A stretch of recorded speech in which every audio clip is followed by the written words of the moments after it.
When Elizabeth Barrett married Robert Browning, he essentially forced her to publish the love sonnets that she had written to him.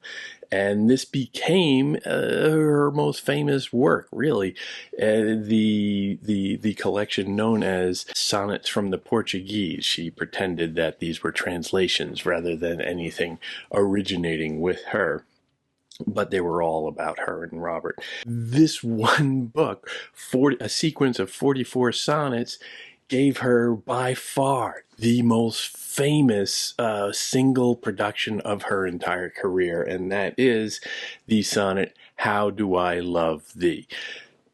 Number 43 of the sequence, the penultimate one, a very prominent position. Certainly she knew that it had some legs to it, but it is the most anthologized work that she has. It is the most popular by far worldwide, and it's the one that everybody in some degree or another knows at least the first line or two from.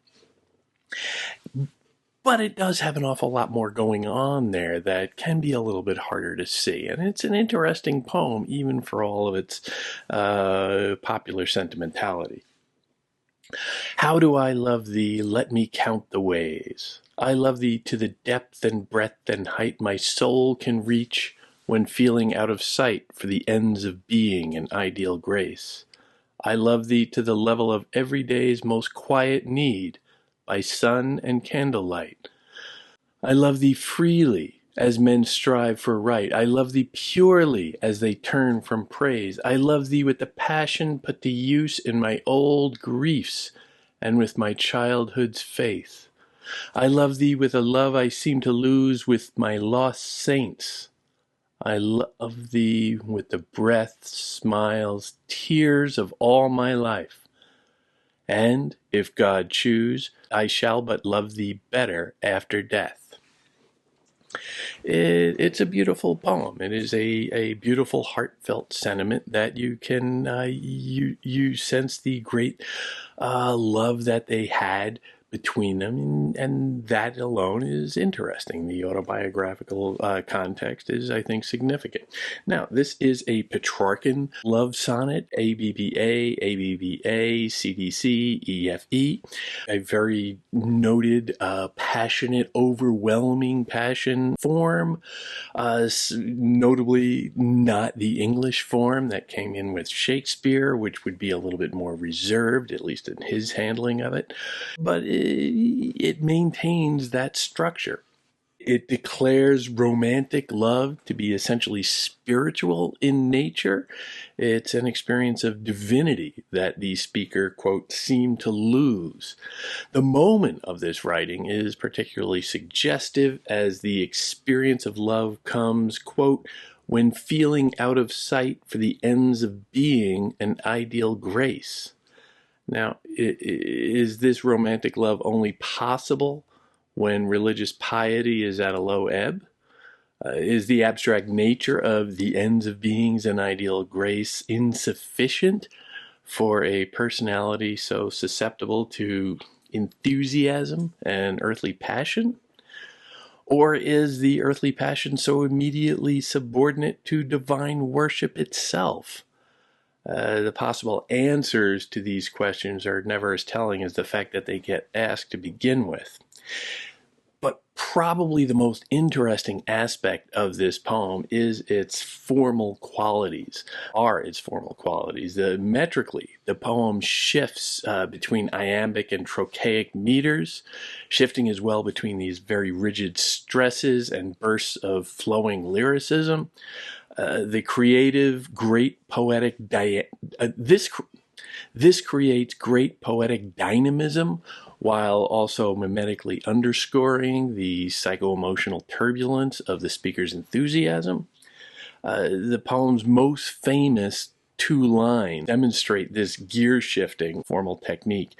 How do I love thee? Let me count the ways is perfect trochaic hexameter divided into halves, similar in kind to the alliterative hemistich, let's say in Beowulf, and it is bound in the rhetorical question-answer device of that first line.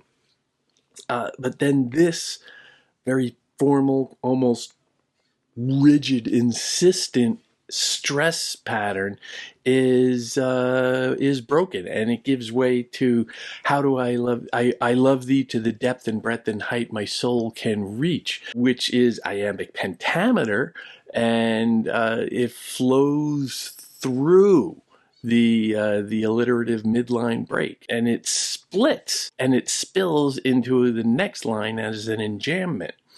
Now, this line falls into pentameter, but seems to resist such a plodding rhythm and just skim along the surface of it, racing above it.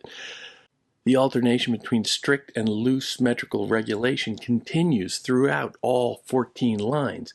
The Petrarchan octet sestet structure is blurred by the division of these two elements. You can see it between the lines, I love thee purely as they turn from praise, that ends the octet, and then begins the sestet, I love thee with the passion put to use.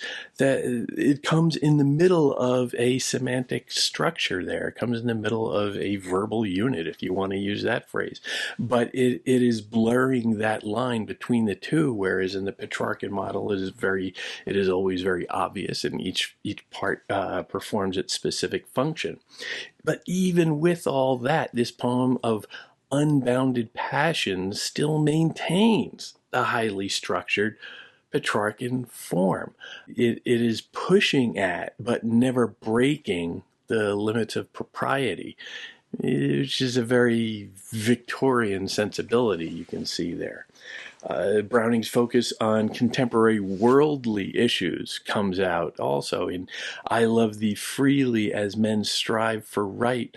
I love thee purely as they turn from praise. Here you can see her concern for politics, quite frankly, social justice, a abiding concern of her entire career and life.